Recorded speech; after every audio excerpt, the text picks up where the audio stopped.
ایک اور انہوں نے چیز کی، تو میں چاہتا ہوں میری قوم یہ پوری طرح سمجھے.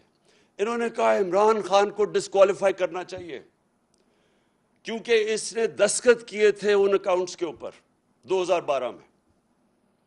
میرے پاکستانیوں، آپ سب کو سمجھ آنی چاہیے کہ کیا فرق ہوتا ہے ایک ایفیڈیوٹ کا اور ایک سرٹیفکیٹ کا. اب سب کو پتا ہونا چاہیے کہ اس میں فرق کیا ہے.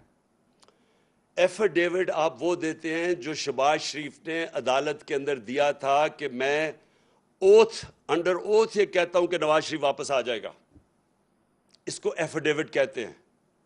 ایفیڈیوٹ وہ ہوتا ہے جب اگر میں اپنی پراپرٹیز بتا رہا ہوں الیکشن کمیشن کو کہ میری کون کون سی پراپرٹیز ہیں، یا اس کو جب اپنے کاغذ درج کرواتے ہیں تو تب آپ ایفیڈیوٹ دیتے ہیں کہ یہ ساری پراپرٹیز میری ہیں اور میں اس کو ایفیڈیوٹ دے رہا ہوں.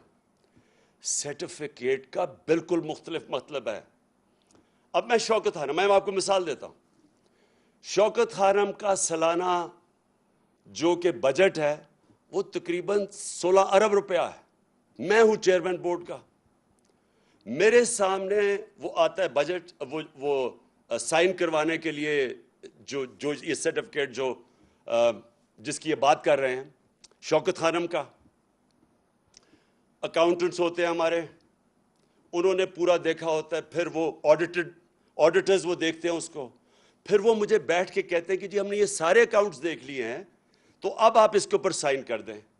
اور جب میں سائن کرتا ہوں تو میں یہ کہتا ہوں کہ to the best of my knowledge, جہاں تک مجھے پتا ہے یہ اکاؤنٹ ٹھیک ہے، کیونکہ میں ان کے اوپر رلائی کر رہا ہوں.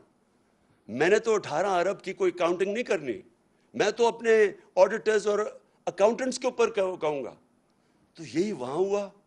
اس پہ لکھا ہوا ہے کہ جب انہوں نے میرے سامنے یہ پیش کیے تو میں نے کہا جہاں تک مجھے پتا ہے یہ ٹھیک ہے، اور سائن کر دیا. اس کے اوپر یہ کہ سارے نون لیگ بڑے خوش ہوئے ہیں، یہ شیطان کے چیلے بڑے خوش ہوئے ہیں کہ جناب موقع مل گیا، راستے سے ہٹانے کا اس کو موقع مل گیا. ویسے تو یہ ہٹتا نہیں ہے، جو مرضی کر دو، یہ عوام اس کے ساتھ کھڑی ہو گئی ہے، قوم بیدار ہو گئی ہے، تو چلو اب ٹیکنیکل ناک آؤٹ کرو، کسی طرح کوئی چیز پکڑ لو. ان لوگوں کو شرم آنی چاہیے، شرم آنی چاہیے ان کو. یہ جو پرائم منسٹر یا کرائم منسٹر اور اس کا جو ابھی بیٹا وہاں سے ہٹایا ہے پنجاب سے، 24 ارب روپے کے ان کے اوپر کرپشن کے کیسز تھے. یہی الیکشن کمیشن تھی، انڈر ٹرائل تھے دونوں. اس الیکشن کمیشن کو شرم نہیں آئی کہ 2 انڈر ٹرائل 24 ارب روپے کے کیسز، اور اس الیکشن کمیشن نے اجازت دی اس کو الیکشن لڑنے کی. کون سے دنیا کے ملک میں اس طرح کے چوروں کو الیکشن لڑنے کی اجازت ملتی ہے؟ کدھر تھا یہ الیکشن کمیشن تب؟ ایک ایک چیز ڈھونڈ کے آپ بتا رہے جی وہ کسی نے کوئی $100 دی، فوراً فنڈنگ ہو گئی. یہ نہیں آپ کو نظر آیا کہ ملک کے ڈاکوؤں کو آپ نے الیکشن لڑنے کی اجازت دے دی ہے؟ اور آپ نے باقیوں کے دیکھے 60% کیبنٹ ضمانت پہ ہے. کون سے ملک کے اندر ضمانت پہ لوگوں کو الیکشن لڑنے کی اجازت دی جاتی ہے؟ کدھر تھی الیکشن کمیشن تب؟ اور ان کے ساتھ مل کے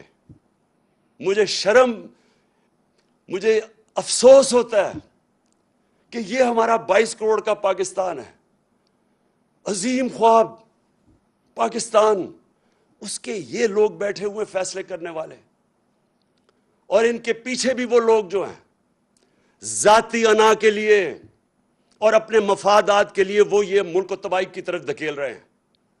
یہ جو آپ کا یہ جو سارا ڈرامہ ہوا، یہ صرف اور صرف بیرونی آقا گوری چمڑی والے جو باہر سے ان کو حکم کرتے ہیں، ان کے کہنے پہ کہ جی کسی طرح اس کو راستے میں کنٹرول کرنا ہے پاکستان، کہیں آزاد نہ ہو جائے ملک، ان کو بالکل جکڑ کے رکھو، جو ہم کہیں وہ جس طرح وہ خواجہ آصف کہتا ہے لائف سپورٹ مشین پہ رکھو تاکہ کنٹرول رہیں، تاکہ غلام رہیں.